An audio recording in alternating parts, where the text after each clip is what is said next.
All right, welcome everybody. I suppose, Brian, this must be the second part of that stretch you were talking about last week, huh? That stretch we had. Oh, Eric, yeah. Thank you very much. Yeah. So anyway, I think I'll start out with our injury situation. I think that Mikael Wilbon has gotten better, and we'll see how he rolls this week and see what kind of work he can do today. And actually maybe the same thing with Tre Bryant. You know, there's a real mystery there on how that is and how much he'll do, if anything, today, but we'll see. You know, Aaron Williams has had the muscle soft tissue neck deal that we have to get settled down, so I don't think he'll work today. Josh Kalu, Chris Jones, Marcus Newby made it through, and hopefully we're better for that with those guys playing. Antonio Reed hurt his knee. I would say at this time that he's questionable, leaning to doubtful for the weekend. I don't think any questions on any other guys. David Neville should be healthiest that he's been for a while today in practice. Cole Conrad has had that ankle. He returned it last week sometime, but he should be better today. Any questions about that? Wisconsin review. You know, you know, when you look at statistics and you see that one team ran for 360 and the other team didn't, it's not hard to pick the winner. So, you know, in talking about that, I will say that on our side, Devine ran hard and had some good runs. In our running game, we are just, it's feast or famine. It's, you know, some good runs, but too many nothing runs. So we've got to be more consistent in our running game. The early pick six obviously hurt us. And starting out, you know, we had a couple good plays and a good drive started. We're in a position to get some points, and then we allowed that to happen. And then, you know, this was part of it. You're in the red zone and you're 1 for 3 in a game like that. That's not good. Our second half production was obviously telltale in the ending of the game and how it finished. And, you know, we had some good moments on the teams, special teams, but failed on a couple of great chances to put the ball inside the 10. So, you know, you know, I think that those kinds of situations in that game with the other team, the way they were, those are all big. I think that in looking at all that, there were some guys that really had good games. I think you have to make note of Luke Gifford's game for sure. He is, I think, getting better all the time and really has found a home in this defense. Chris Weber had a good game. Dedrick Young might have had his best game. Aaron Williams made plays. Josh Kalu made a lot of plays. You know, Tanner Lee, considering all, made some really good throws and really hung in there with, you know, we didn't get any sacks, but that doesn't mean he wasn't harassed or hit, and he hung in great shape and made plays. Devine ran hard. Actually, we had some good play from receivers making some plays. DeMornay made some plays. J.D. Spillman obviously is being productive for us, and Stanley had his plays, so they were good. And Caleb Lightbourne, I think that as we go with Caleb, you know, there's definitely improvement in his consistency, but consistency is the thing that he has to shoot for to be that guy. But we see, you know, in that game you can see the talent that's there, and he made, you know, he really hit the ball well a few times. You know, I think that in answer to, you know, what happened in the run defense, you know, when you're playing a team like that, that is a condensed offensive team, tight ends involved, sometimes the receivers in tight involved, the magnitude of not being in a gap or being in position by this much on the wrong side of the head of somebody it can be magnified into plays. And it was magnified in big plays. That one particularly before the half, you know, there was a couple of points in there that you all know that I don't have to go back over that were major parts in the game when we hit the pass and then they responded with the run. When we had the pick for 6 for our own and they responded with that drive, those were crucial times, difference-making times in the game, and they made it and we didn't. So, you know, and then I think sometimes when you're struggling run defense, then somebody's trying to overcompensate and not, you know, it's got to be real team defense along the boards, and we weren't always perfect in that way. Somebody's trying to overcompensate for what's happened, and it gets you into more trouble. Ohio State preview, you know, there's not much not to say, I think, about the way they're playing right now. They're playing at a high level since that one loss and outscoring opponents. You know, they're versatile and productive offensively in almost every category, near the top of everything. Same thing defensively. So it's a major challenge for us. You know, I know there'll be a question about where our team is mentally, and I think this group will come back and work hard today. We're working to get this team better each day, and we'll do that through the week, and they'll be ready for their best on Saturday night. So from there, I'll open it up to questions. In your game review, you didn't mention either any of the offensive or defensive line. What was your thoughts about the way that they played in the game? You know, there were there were moments that I think both sides of the ball we did okay, but I would probably leave it at that with both sides of the ball. I think that you know, that when we're talking about those things defensively, playing that gap responsibility, being in the right position, not getting reached, I think that, you know, I don't really want to single anybody out because everybody had their moments and some good ones. But again, the consistency of doing it was probably the key factor there. And then probably the same thing on the offensive line. We had our moments. We had some good-looking run plays. The protection in general was better. And, you know, we didn't get sacked, but that doesn't hide from the fact that it wasn't all perfect either. So when I single out players that had good games, that's for a reason that's above level, people that I think you should know about. If I don't mention them, then there's some inconsistencies involved for anybody else. So I'm pretty specific with those names that I do mention as having good games. When it comes to the defensive line, Ohio State's coming in here. They've had traditionally good defensive line for several years now, a lot of NFL draft picks. Same is true of Wisconsin.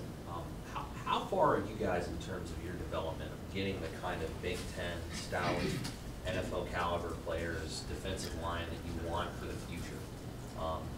In terms of your defensive line, and maybe even your outside linebackers who sometimes play right on the line of scrimmage? That's a great question, especially with the morphing into the new defense. I think the recruitment of those kinds of players, Sam, and they're different. That boundary linebacker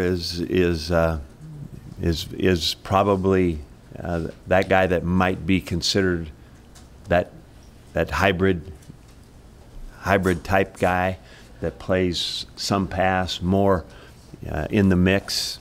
And where we are in that development, I think that we have players in that mode of development now, you know, that are relatively young in it, you know, as we go forward.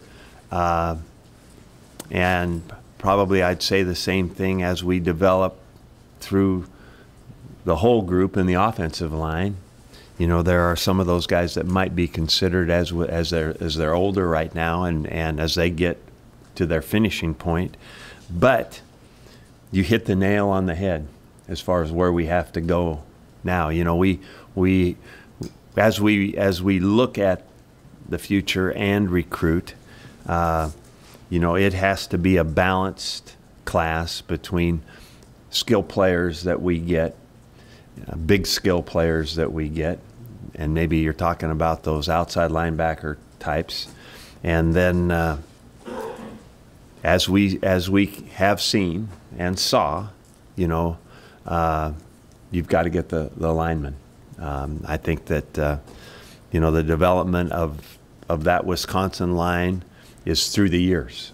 I mean, it hasn't changed much from when Paul was there as a coordinator to leaving to coming back.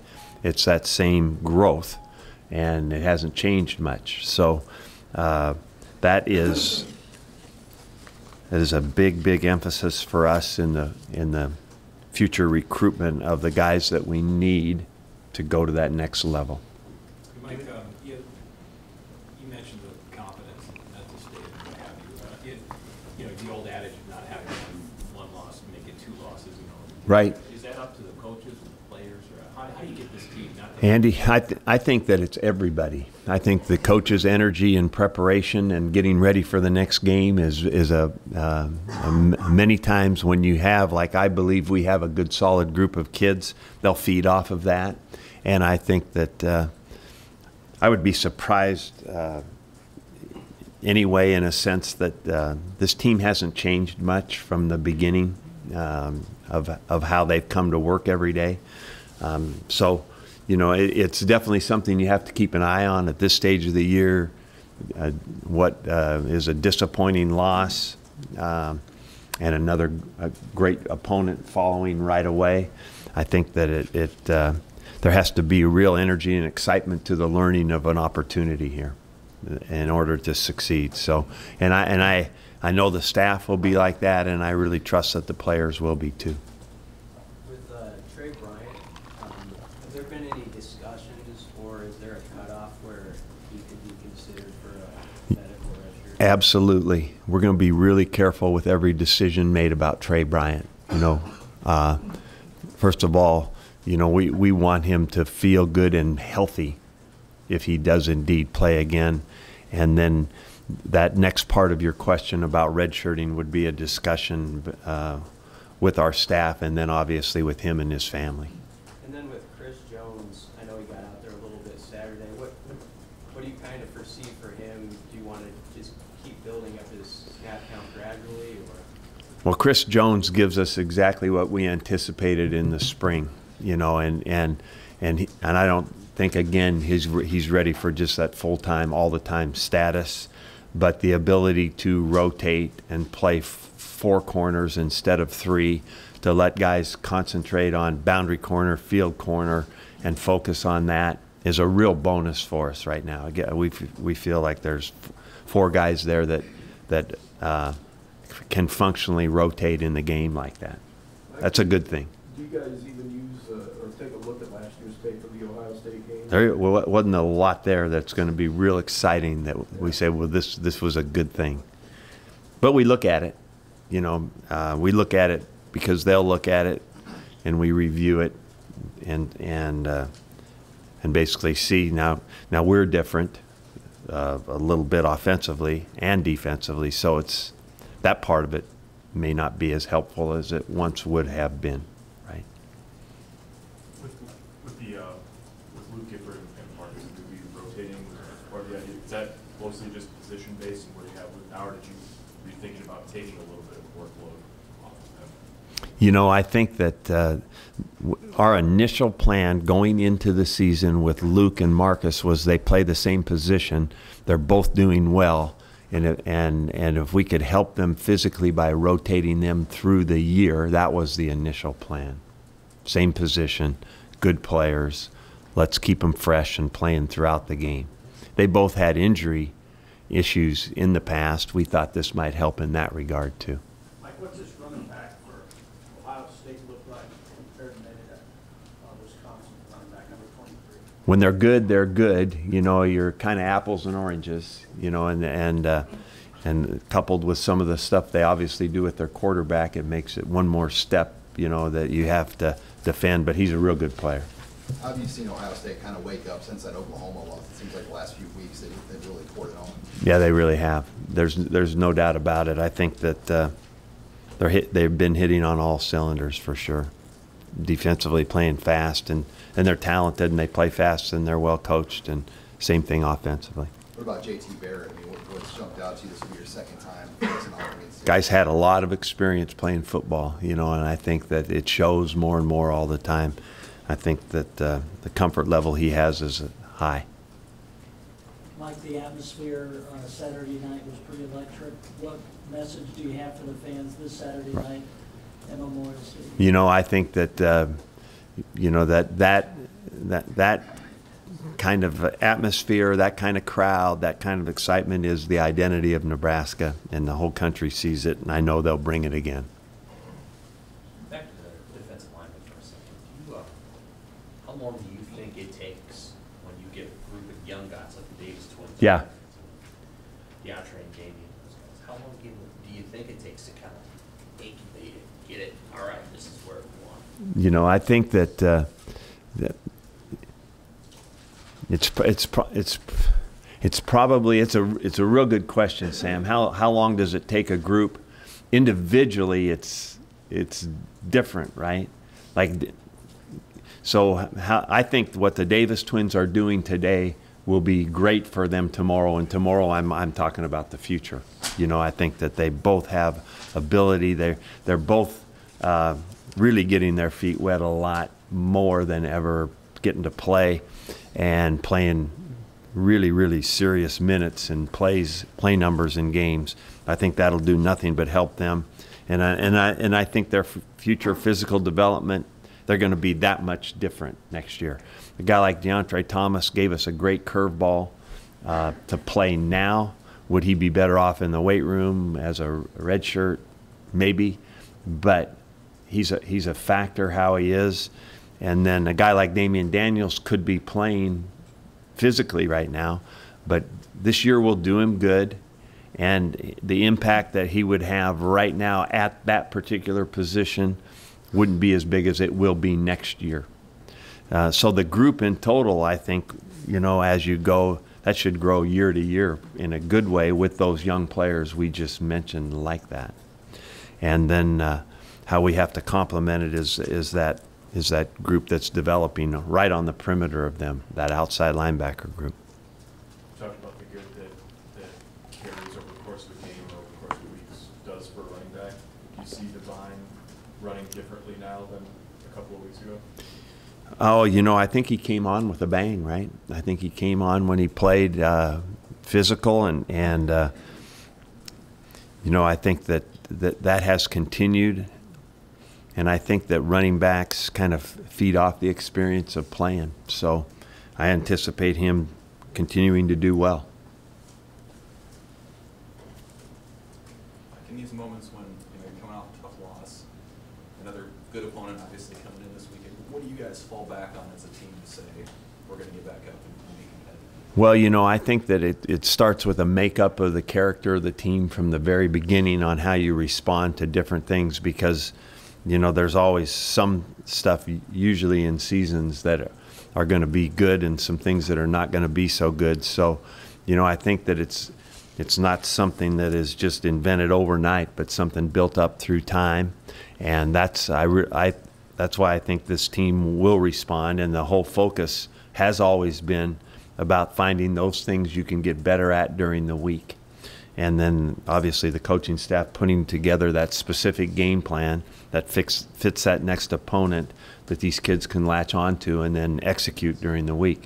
And so it's a process of every week building confidence. Sometimes it is harder because you come off of a loss and you wonder how that's going to be. But if you've built up a foundation of this is how we do things and we don't have to change it because of how we feel, that we're stronger than that, and we've built that up, then you have a good chance of getting ready to play the next game and win.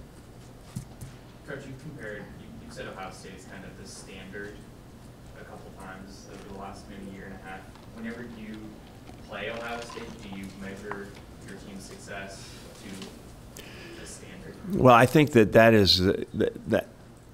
that probably is a good thing that you have to do for sure. And, you know, because that's where we want to go. And if you want to win the championship, then you look at that team that's been at least up in there competing for that for quite a few years now. And, you know, I think I've said to this group before, I've experienced that before as one team rises like that. They've been there for a while now, but as one team rises like that, you take a look and you either get better or you get left in the dust. And so, you know, SC did that when Pete went in there and changed that landscape like that. And I think it made the whole conference stronger. And I think you're seeing that in this league. But yes, you have to take a look at that. Anything else for Coach? All right. Good to see you guys. Thank you.